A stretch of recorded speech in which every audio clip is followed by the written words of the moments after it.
بسم الله الرحمن الرحيم. الحمد لله والصلاة والسلام على سيدنا محمد رسول الله صلى الله عليه وسلم. الإخوة والأخوات، أهلا ومرحبا بكم، وهذا هو لقاءنا مع تفسير الأحلام. والنهاردة هنتكلم عن تفسير رؤية القطار في المنام، فتابعونا. بسم الله الرحمن الرحيم. أهلا ومرحبا بكم من جديد. وطبعا كما نوهنا في بداية لقائنا ان احنا هنتكلم عن تفسير رؤية القطار. فالقطار بشكل عام يرمز إلى السعي وراء الأحلام، وقد تدل رؤيته في المنام على أن الرائي يسعى لتحسين وضعه ومستقبله، وذلك من خلال التخطيط السليم. وقد يكون القطار دليل على العمر، أما سكته فتدل على القدر، بينما تدل محطة القطار على سنين العمر. وفي حال رأى الشخص في منامه القطار يسير بسرعة كبيرة، فهذا يعني اتخاذ الرائي لقرارا مصيريا وبسرعة، ويكون هذا القرار صائبا. ومن رأى نفسه يركب القطار فهذا يعني أنه يسير نحو هدفه بخطوات ثابتة. وإن جلس في مكان مميز في القطار فهذا يعني حصوله على منصب رفيع للغاية.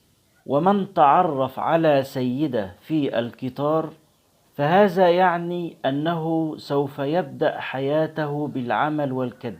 أما قيادة القطار فتدل على حصول الرائي على منصب أو عمل جديد يحقق له دخلا كبيرا.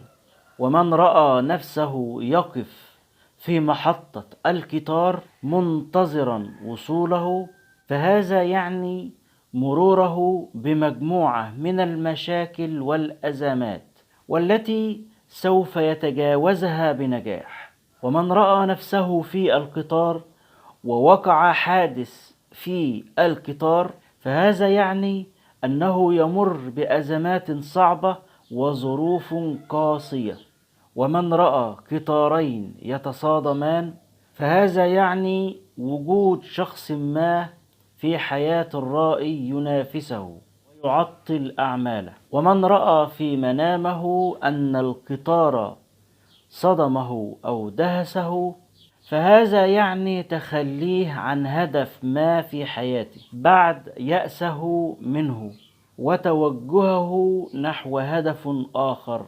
وتدل رؤية القطار يطير في السماء على سماع الرائي لأخبار جيدة، وهذه الأخبار تدخل الفرح والسرور على قلبه. أما رؤية القطار يسير فوق الماء فتدل على حيرة الرائي وحمله للكثير من الهموم على ظهره. وتدل رؤية القطار في منام البنت العزباء على زواجها، بينما تدل رؤية القطار للمرأة المتزوجة على التغيير في حياتها نحو الأفضل. وتدل رؤية القطار بالنسبة للمرأة الحامل على أنها ستلد بطفل أو ستلد طفل جميل، وسوف تكون ولادتها سهلة وميسرة. أما إن رأت المرأة المطلقة القطار في منامها فهذا يدل على زواجها للمرة الثانية. إن شاء الله نلتقي في حلقات قادمة وتفسير آخر.